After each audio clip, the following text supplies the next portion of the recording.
한 사람 한 사람뿐만 아니라 교회 전체가 바로 그러한 공동체가 되었다라는 것이죠. 그렇습니다. 오순절 그날에 있었던 이 사건은 성령님께서 교회와 더불어서 공식적으로 오피셜리 이제 성령 시대다, 이제 사역을 시작하는 그런 상황이 되었다라는 것을 우리는 보게 됩니다. 그래서 지금 신약의 시대를 성령 시대다라고 이야기를 하기도 하는 거죠. 성령님께서 일하심으로 임하심으로 교회가 본격적으로 이 세상 가운데 구원받은 공동체, 구원을 전하는 공동체로 이 땅에 존재하게 된 것입니다.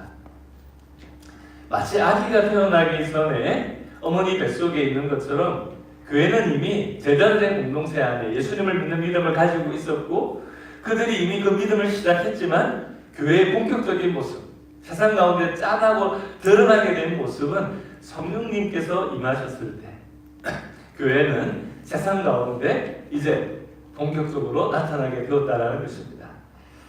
사실 우리가 누가복음과 복음서에 보면 예수님의 사역도 성령님과 함께 시작되었다라는 것을 우리가 보게 됩니다. 누가복음에 보면 3장, 4장 앞부분에 보면 예수님이 성령님에 이끄셔서 성령님의 이끌림을 받아 성령 충만해서 성령의 능력이 함께 하셔서 바로 예수님의 공생애가 시작됐다라는 그런 표현을 하고 있습니다. 예수님도 성령님의 이끄심을 받아 성령의 충만함을 입어서 예수님도 공적인 생애를 시작하셨다라는 것이죠. 우리가 성령님을 의지하고 순종하는 성도가 되고 또 우리 교회가 그런 교회가 되는 것은 신앙생활에 있어서 그래서 가장 중요한 문제이다라고 이야기할 수 있습니다. 성령님께서 우리 믿음을 가진 성도들을 도우시고 또 이끌어 주시고 또 하나님께서 우리 가운데 원하시는 그 하나님의 뜻을 이루어가게 하시는 바로 그분도 성령 하나님이시기 때문입니다. 성령 하나님의 뜻을 묵상하고 성령 하나님께서 이끄시는 것을 우리가 경험하고 받지 못한다면 이것은 따로 노는, 어떤 분은 따로 국밥 좋아하셔서 나 따로 놀겠다 이렇게 생각하시는지 모르겠지만 성령 하나님과의 함께하지 않는 사람은 신앙생활에 있어서 절대로 하나님께 영광 돌리는 삶을 살 수가 없다라는 것입니다.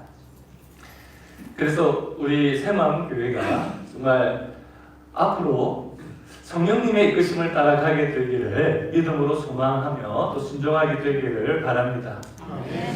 오늘 말씀은 우리들에게 성령님께서 이끄시는 교회가 되면 어떤 은혜들을 누리게 되는 것인지를 우리에게 보여주고 있습니다. 사실 이 교회의 모습은 오늘날 모든 성도들과 교회들이 원하는 모습이다라고도 할 수가 있습니다. 여러 가지 말씀의 은혜가 있겠지만 특별히 두 가지만 오늘 우리들에게 이 부분들을 꼭 우리들에게도 그런 은혜가 있는 성령님께서 이끄시는 교회가 되기를 우리도 믿음으로 바라면서 오늘 말씀을 함께 듣기로 원합니다. 첫 번째로 성령님이 임하셔서 이끄시게 되면 교회는 능력을 덧입게 된다는 것입니다. 2절에 보면 호련히 하늘로부터 급하고 강한 바람 같은 소리가 있어서 그들이 앉은 온 집에 가득했다라고 하고 있습니다. 온 집에 가득해서 어느 누구도 그 가득한 은혜로부터 소외된 사람이 없는 것이죠. 성령님께서 모든 성도들 한 사람 한 사람에게 임하셔서 은혜를 베푸신다라는 것입니다. 성령님께서는 예수님께서 말씀으로 약속해 주신 것처럼 정말 초대교회뿐만 아니라 우리들에게도 권능을 주신다라는 것이죠. 누가복음 24장 29절에 보면 성령님이 임하시면 위로부터 능력이 입혀지게 될 것이다 라고 예수님께서 말씀을 하셨습니다. 그 말씀하신 것이 오늘 사도행전 2장에 이루어진 것이죠. 그래서 항상 하나님께서는 말씀을 주시고 그 말씀을 받은 성도들이 믿음으로 기다리는 가운데 그 말씀이 이루어지게 하시는 것을 우리가 기억해야 됩니다. 그런데 우리가 능력으로 입혀져야 되는 그 이유, 아니 교회가 성도들이 왜 위로부터 능력을 받아야 되고 그렇게 되는 이유와 목적이 무엇일까요? 사도행전 1장 8절에 보면 오직 성령이 너희에게 임하시면 너희가 권능을 받고 그 다음에 어떻게 됩니까? 예루살렘과 온 유대와 사마리아와 땅끝까지 이르러 내 증인이 되리라고 이야기를 하고 있습니다. 예수님의 증인이 되어서 온 열방 가운데 예수님의 복음을 전하는 증인의 삶을 살기 위해서 우리는 위로부터 성령으로 충만하게 되어서 능력을 입혀야 된다는 것이죠. 여러분, 아무런 훈련도 없이 운동선수가 경기에 나가게 되면 그 좋은 성과를 거둘 수가 없죠. 전쟁터의 군인이 훈련을 하지 않고 나가게 되고 무기도 없이 나가게 되면 그 전쟁을 이길 수가 없습니다. 우리 성도들의 삶 가운데 이 세상에 살아가면서 하나님께서 주시는 성령의 능력이 우리들 가운데 입혀져야만 우리가 세상 가운데 하나님이 기뻐하시는 삶을 살 수가 있는 것입니다. 당시 제자들은 예수님의 가르침을 이미 받았었고 3년 동안 받았었고 그리고 예수님이 나의 구주라는 사실도 믿고 있었습니다. 그러나 그들의 모습은 세상을 여전히 두려워하고 있었고 세상과 싸울 영적인 용기 그리고 능력도 없었다라는 것이죠. 조금 있었을까요? 근데 너무나 약했다고 말할 수가 있습니다. 여러분은 어떻습니까? 자기 자신을 바라보면서 나는 진짜 성령 충만해서 무장이 잘 돼 있다라고 생각하십니까? 아니면 정말 내가 왜 하나님대로 잘 살지 못할까 답답하기도 하고 또 오늘날 교회들의 모습을 보면서도 혹시 가슴 아파하고 있지는 않습니까? 우리가 겪고 있는 문제들 많은 분들이 이야기를 하죠. 지금 사회가 반기독교적인 사회이기 때문에 정말 우리가 신앙생활하기가 어렵다 이야기를 하기도 하고 어떤 분들은 오늘날 교회와 성도들에게 있어서 영성이 너무나 부재하고다. 교회가 그리고 성도들의 신앙이 너무 세속화가 되어 있다. 등등 많은 문제들은 나열을 하지만 정작 사실 가장 중요한 해답은 이미 하나님께서 우리들에게 주셨다라는 사실에 더 주목하고 그 일에 헌신하지 못하고 있다는 것을 보게 됩니다. 신자들이 세상에 나가서 우리가 담대하게 하나님의 살아계심을 나타내는 것이 정말 소원만 갖고 있지 실제로 그렇게 살지 못하는 모습 때문에 우리들은 안타까워하는 것이죠. 신자들이 성령께서 인도하시는 대로 살지 않고 있는 이 모습 정말 이것이 우리들의 안타까운 모습이 되어야 되는 것입니다. 성령 충만해야만 성령의 열매를 맺게 되는데 그렇지 못하기 때문에 육신의 열매를 맺고 그리고 교회 안에서도 우리가 정말로 무기력한 모습으로 살아가고 있는 때로는 우리가 성령의 열매가 아닌 하나님의 마음을 아프게 하는 그 모습들이 더 많아지는 모습들을 우리가 보면서 안타까워하게 됩니다. 복음주의자인 존 스토트 목사님은 성령님이 우리에게 오시는 것이 얼마나 중요한지를 오늘 본문을 이제 강해를 하면서 이렇게 설명을 하고 있습니다. 성령님이 계시지 않는다면 그리스도의 제자가 된다라는 것은 상상할 수도 없으며 심지어 불가능하기까지 하다. 생명을 주시는 분이 없으면 생명은 있을 수 없고 진리의 영이 없으면 깨달음이 없으며 성령과의 연합이 없으면 성령과의 교제가 없고 성령의 열매를 떠나서는 그리스도를 닮은 성품을 지닐 수가 없고 그분의 권능이 없이는 효과적인 복음 증거를 할 수가 없다. 호흡이 없는 육체는 시체인 것과 마찬가지로 성령이 없는 교회는 죽은 것이다. 너무나 아멘이 되면서도 안타까운 우리가 느낌을 갖게 됩니다. 무기력한 신앙, 무기력한 교회, 정말 시체와도 같은 모습, 몸, 바디는 있는데 생명력이 없는 모습. 건물들은 존재하는데 그 안에 살아있는 신자들이 점점 더 찾아보기 힘든 모습에 대한 안타까움을 가지게 된다는 것이죠. 제가 어저께 이제 북한 안에서 사역을 하시는 선교사님과 많은 시간을 보냈었습니다.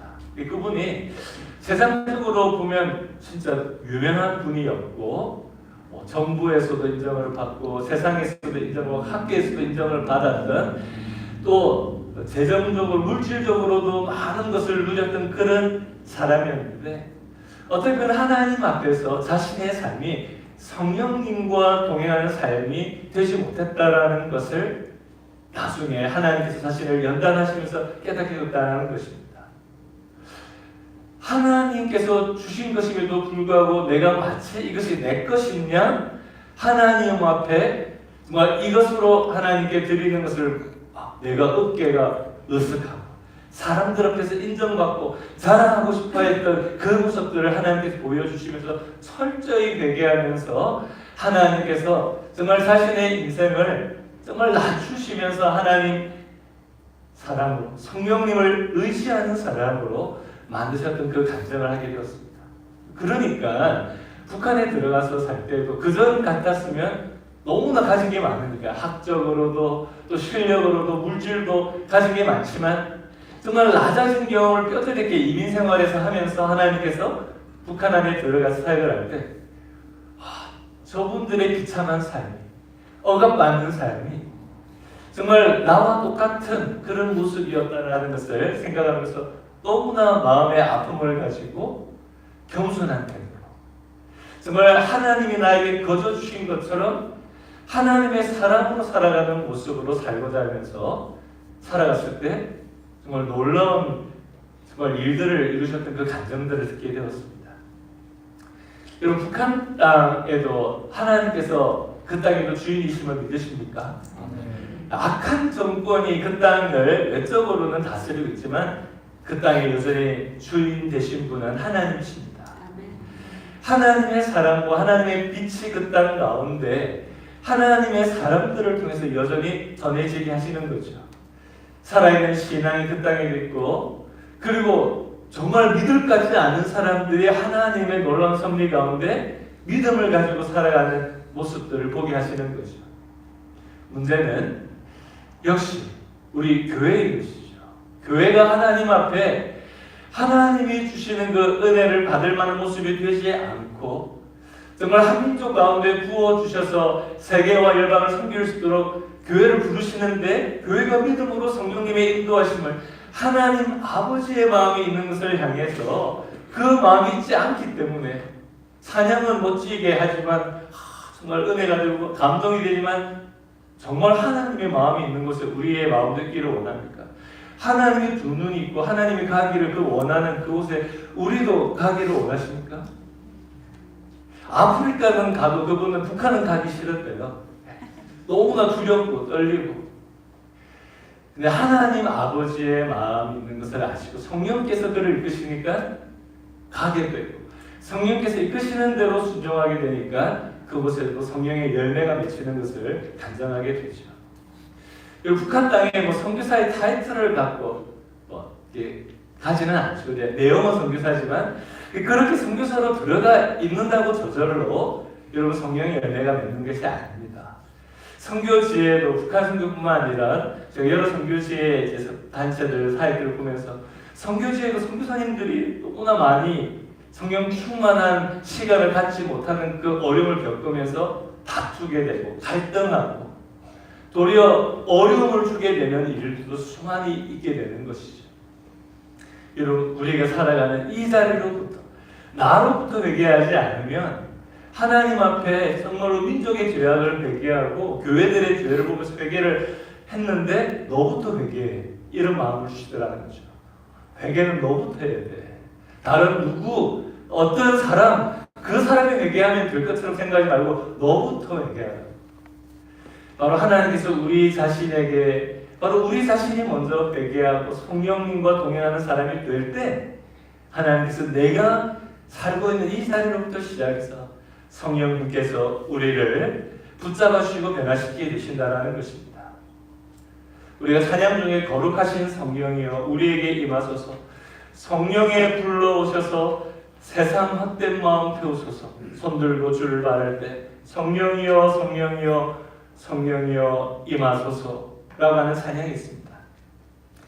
그렇습니다. 우리의 힘과 의지로 실패할 때가 있지만 정말 성령님께서 우리의 마음속에 임하셔서 우리 안에 있는 부정한 그 모든 것들을 태워주시기를 정말 간절히 바라며 성령의 불이 임하게 되면 우리 안에 죄된 습성들이 성령께서 눌러주시고 우리 안에는 잘못된 모습, 부정한 모습들을 마치 이사야가 하나님의 제단 숯불을 가지고 그의 입에 대게 하신 것처럼 하나님의 종으로 쓰임 받을 만한 사람으로 하나님께서 이끄시는 사람이 된다라는 것입니다.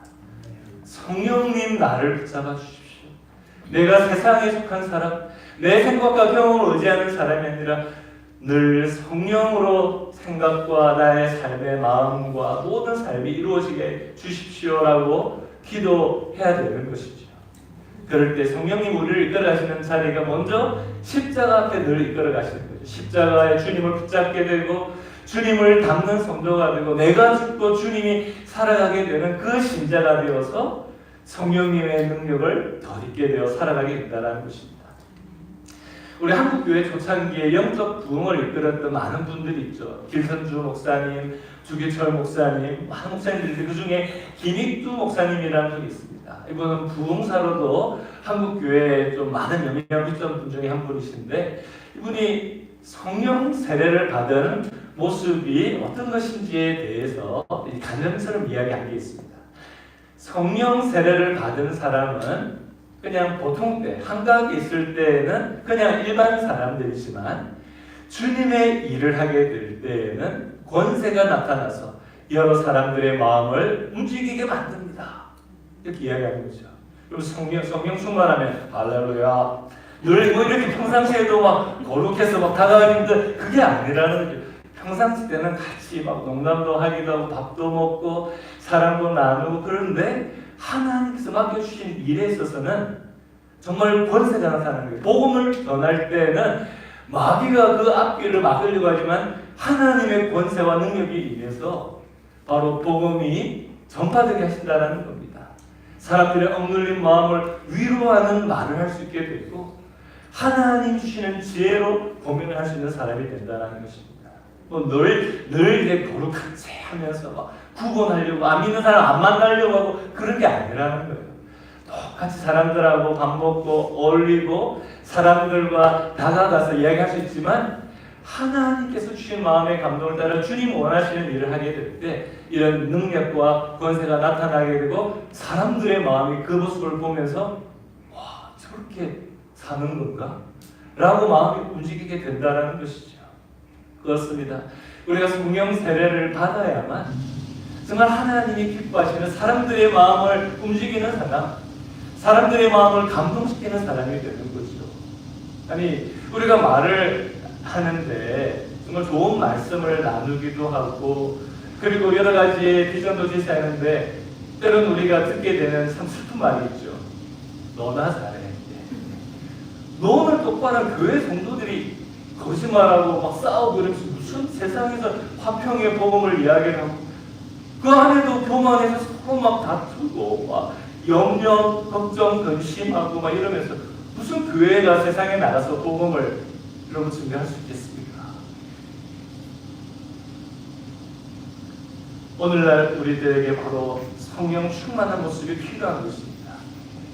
생기와 기쁨이 넘치고 능력으로 살아가고 사람들에게 정말 감동을 주고 이게 바로 하나님의 사랑이구나. 저 사람이 지가 교회 가고 자기가 뭐 하고 싶은 게 아니라 하나님께서 하게 하신 거구나. 하나님이 없는 줄 알았는데 하나님이 살아 계시는 것 같다. 라는 그런 감동들이 있어야 되는 것이죠. 사랑과 은혜가 흘러넘치는 교회가 되기를 여러분 바라십니까?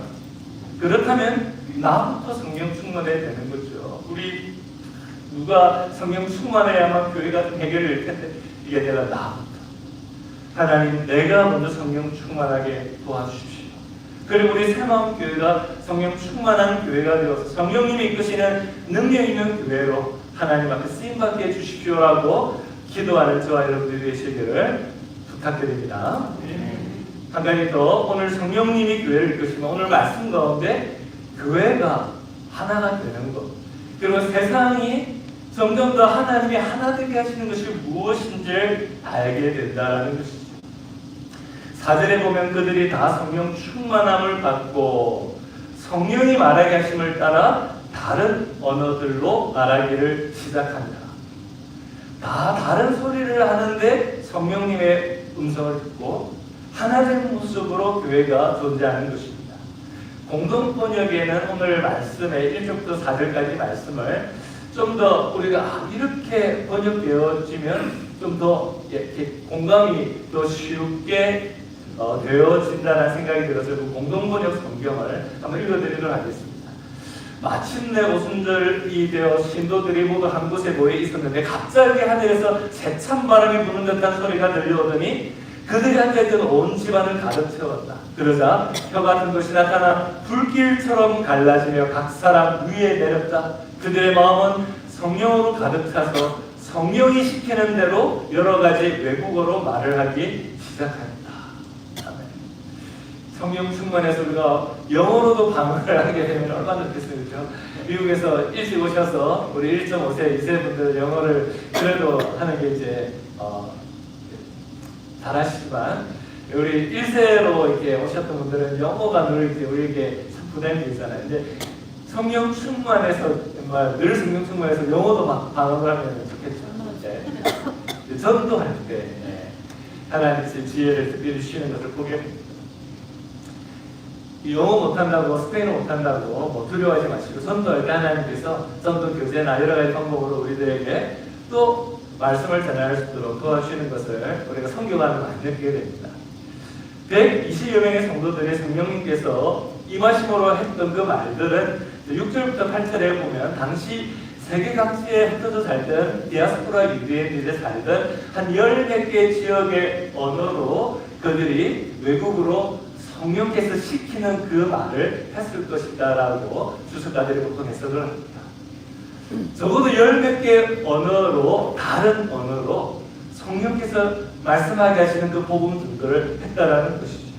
그러니까 그들이 자기들이 지금 살고 있는 그 지방의 언어, 당시 헬라어가 세계 곳곳에서 대부분 사용하고 있지만 각 나라 민족들이 사용하는 그 언어도 있죠. 근데 그 말로 하는 것을 듣고 놀랐다라는 것이죠. 그래서 이 사람들이 새로운 술에 취한 게 아닌가라고 비아냥거리기도 했지만 대부분 이 사실 때문에 충격을 받게 되었던 것입니다. 사실 이것이 무엇을 의미할까요? 바로 그것은 정말 세상이 얼마나 다릅니까? 언어도 다르고 문화도 다르고 인종도 다르고 이 다름 때문에 사람들은 충돌합니다. 마귀는 이 다름이 서로를 향하여서 총뿌리를 겨누게 만드는 거죠. 요즘도 곳곳에 언어가 다르고 인종이 다르고 종교가 다르서 얼마나 많은 사람들이 충돌을 일으킵니까? 여러분 그 뉴스를 보시면 곳곳에 그런 충돌이 있는 것을 보게 되는데 그 인도 같은 경우에도 최근에도 인도의 한 지역에서는 이 힌두교와 그리고 기독교를 믿는 그 종족도 다르고 종교도 일반적으로 다른 그분들이 지금 무기를 들고 서로를 죽이고 하는 이 충돌이 있는 그 소식들을 뉴스를 통해서 보게 되었습니다. 얼마나 정말 가슴 아픈 일인지 모릅니다. 다른 모습들이 서로에게 대해서 서로를 갈라지고 미워하게 만드는 것이죠. 그런데 오늘 말씀을 보니까 성령께서 언어가 다르고 살아가는 곳이 다름에도 불구하고 문화가 다른데 성령 안에서 이것이 하나가 되게 하시는 것을 경험케 하시는 것입니다. 전혀 다른 사람들이 성령의 하나 되게 하시는 것을 따라서 각각의 언어를 하나님이 주시는 그 메시지를 함께하는 것을 보게 됩니다. 고린도전서 12장 13절에 보면 우리가 유대인이나 헬라인이나 종이나 자유인이나 다 한 성령으로 세례를 받아 한 몸이 되었고 다 한 성령을 마시게 되었다라는 고백을 하고 있습니다. 교회는 언어가 다르고 국가가 다르고 인종이 다르고 문화가 다르지만 하나님의 백성이 되면 이 성령 안에서 하나가 되게 하신다라는 것을 믿으시기 바랍니다. 원래 하나님께서 우리를 하나님의 사람으로 창조하셨는데 이것이 우리의 불순종으로 갈라지게 되었고 미워하게 되었지만 다시 하나님께서 성령 안에서 하나 되게 하시는 은혜들을 오순절날의 이 사건을 통해서 교회가 이 놀라운 복음을 경험하고 이 복음을 전하게 하셨다라는 것이죠.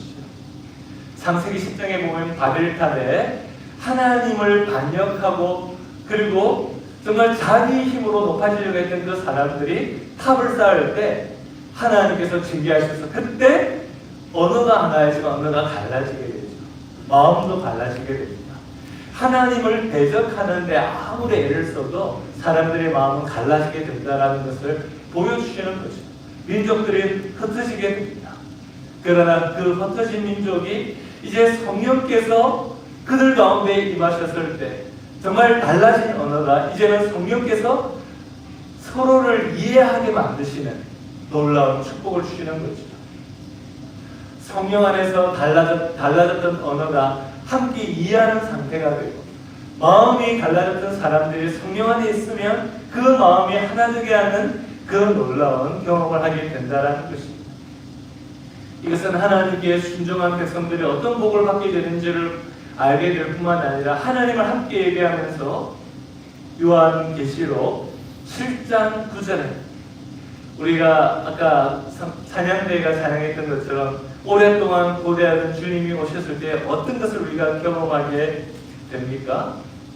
요한계시록 7장 9절에 보면 이런 말을 하고 있습니다. 모든 나라와 족속과 백성과 방언에서 구속받은 무리들이 하나님 아버지와 어린 양 예수 그리스도 앞에서 정말 찬양을 올려드리게 되는 모습을 고백하고 있는데, 여러분 우리가 성령 충만하게 되면 정말 마지막 날에 경험하게 돼 이제 모든 민족과 열방 가운데 구원받은 사람들이 하나님 아버지와 어린 양 예수 그리스도를 한 마음으로 기뻐 찬양하게 될 그 날을 미리 경험하게 되는 것이죠. 여러분 교회에 하나 된 교회의 연합은 표를 잘 짓는다고 올해 표 너무 잘 지었네. 야 이제 올해는 우리 교회가 정말 하나 될 수 있을 거야. 아니 우리가 교단 신학으로 통일해가지고 우리가 이 교단에 들어가면 다 교회가 하나 될 수 있을 거야. 아니면 우리가 어디 출신들만 모아놓으면 우리 교회가 정말 하나 될 수 있을 거야. 네? 그럴까요? 아닙니다. 교회는 그런 것으로 하나 될 수 있는 게 아닙니다. 바벨탑 사건을 보면서 인간이 교만했을 때 그 교만은 결국 하나님 앞에 저주를 불러왔고 분열되고 서로 흩어지는 모습이 되었습니다. 사탄이 흔들고자 하는 교회의 분열의 모습을 보면 사실 그 근본을 보면 사람들의 교만이 있는 것을 보게 됩니다. 내가 하는 말이 옳고 내가 하는 일을 따라야 된다는 그 교만이 항상 분열을 가져오게 됩니다. 처음에 목적이나 동기는 좋아요. 다 좋은 의도로 생각을 이야기를 합니다. 그런데 시간이 지나면서 그 목적과 동기는 중요한 게 아닙니다. 내가 생각한 것을 무조건 관철시켜야 된다는 그 교만함이 결국은 분열을 가지고 오게 되는 것이죠. 고린도 교회를 보면 그런 모습을 보게 됩니다. 사도 바울이 전해준 그 복음, 생명의 복음, 예수 그리스도의 그 복음을 듣고 고린도 교회가 많은 사람들이 구원을 받고 고린도 교회에 모여 신앙생활을 하게 됩니다. 그리고 시간이 좀 지나서 아볼로가 와서 말씀을 구약을 잘 풀어 설명해주고 가르쳐주면서 그들의 신앙이 더 깊어지게 됩니다. 그리고 사도 베드로가 또 방문을 해서 여러 많은 정말 그리스도께서 주셨던 그 많은 기적과 그 말씀들을 통해서 주님에 대한 확신을 가지게 하면서 교회가 점점 더 은혜가 충만하게 되고 많은 은사가 나타나게 되었습니다. 하나님을 높이고 찬양했죠. 그런데 시간이 지나면서 그들이 하나님의 은혜의 도구로 쓰임 받았던 바울, 아볼로, 베드로 다 하나님께서 도구로 하나님의 종으로 사용하셔서 교회를 세우고 복음을 전하게 하셨던 그 사람들에 대한 자기의 생각을 따라 팔을 만들게 됩니다. 나랑은 베드로가 더 맞아. 나랑은 아볼로가 더 맞네. 나랑은 바울 사도가 더 맞아. 어떤 사람은 심지어 예수 빼놓고는 모든 다른 사람은 필요 없어. 아니 예수님이 다 함께 하나 되어 성계로 가셨는데 예수님을 오해해도 정말 너무 오해한 거죠. 교회 안에 자기 주장을 하는 파들이 생기게 됩니다. 이파, 저파가 생기게 되죠. 말씀파, 성령파 이런 이야기 듣습니까? 이 모든 이 파들은 사실 잘못된 거죠. 서로를 그 어떤 것으로 엮어서 무슨 파나 어떤 당이나 이렇게 그룹으로 부르시려고 하는 그런 시도들을 여러분들이 본다면 그것으로부터 멀리 하십시오. 에베소 4장 3절 말씀처럼 교회는 성령께서 하나 되게 하신 것을 힘써 지키는 것이 바로 성령님의 인도하심을 따르는 것입니다. 우리가 받은 은혜와 모든 것들은 성령 안에서 있어야만 하나가 되는 거죠. 성령님 안에 있어야만 하나가 되는 겁니다. 성령님의 뜻을 따르지 않으면 우리가 결국 하나님께 받은 것이지만 분열케 하는 그러한 일에 내가 받았던 은사나 경험과 훈련과 지식이 도리어 내 안에 있는 이 교만한 생각이 그것을 더 사람들과의 관계 속에서 파괴하는 역할을 만들게 된다는 것이죠. 우리가 성령 안에 있으면 우리가 볼 때 부족해 보이는 것일지라도 성령 안에 있으면 다른 사람들을 세울 수 있는 것입니다.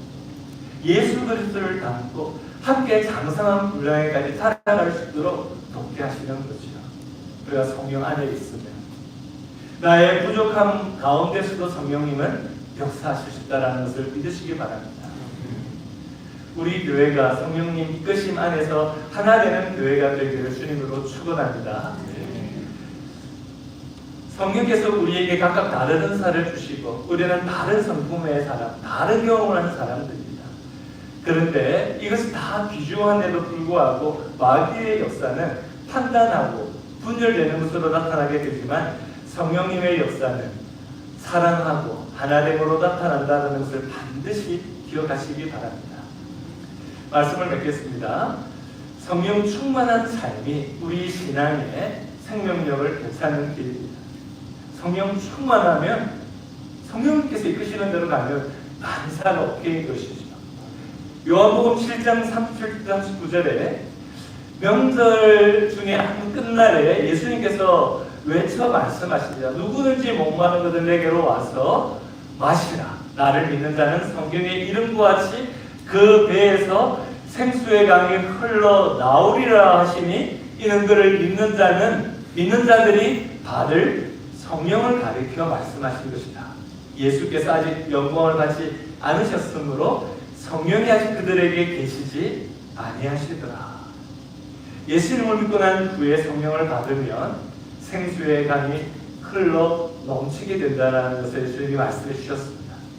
성령 세례를 받은 사람은 생명의 권세, 위로부터 입혀진 능력이 있게 된다는 것을 알려주시는 거죠. 자신도 이 생명의 기쁨을 누릴 뿐만 아니라 다른 사람에게도 이 기쁨을 전하고 나눌 수 있는 사람이 되는 거죠. 어떻게 했든지 내가 하나 더 가져야 되겠다라는 그 욕심의 사람이 아니라 나누어줘도 계속해서 흘러 넘치는 그 은혜의 사람이 된다는 것입니다. 아까 말씀드렸던 그 기립두 목사님이 이런 이야기를 하셨더라고요. 병들었을 때에는 좋은 음식도 맛이 없어서 못 먹고 냄새가 나 옆에서 먹을 수가 없습니다. 이런 경험하신 적 있으시죠? 그러다 건강해지면 어떻습니까? 맛있는 거죠. 뭘 먹으면 맛있다 이런 이야기를 하시잖아요.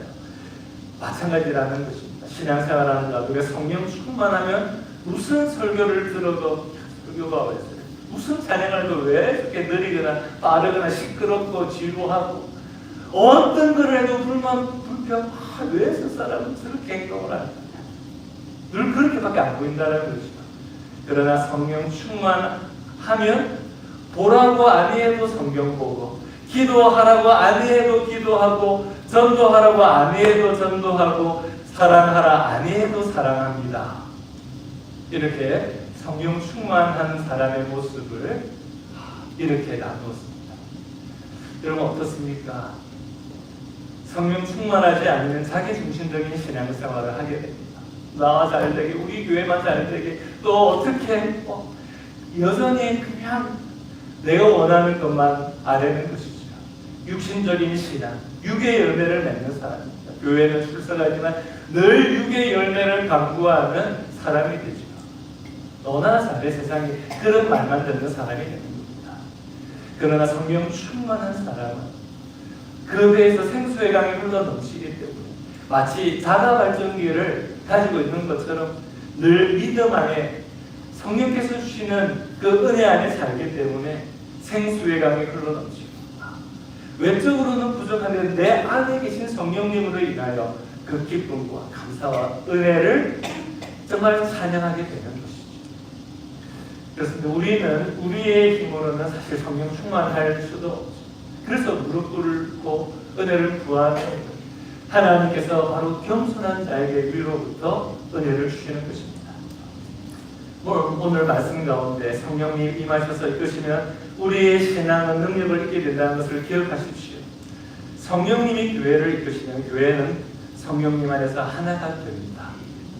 우리 모두 성령 충만하여 성령님이 이끄시는 능력 있는 성도가 되고 그리고 성령 안에서 하나 된 교회로 우리가 하나님께 영광 돌리는 그런 새마음 교회 모든 성도들 되시기를 그리고 은혜 충만하고 능력으로 가득한 복된 모습 되시기를 주님의 이름으로 축원합니다. 기도하겠습니다.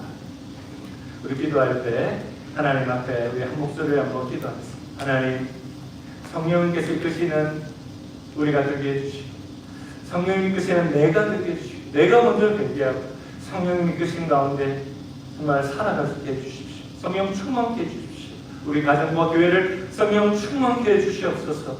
라 우리 같이 한번 하나님 앞에 기도하며 나아가기를 원합니다. 기도하겠습니다.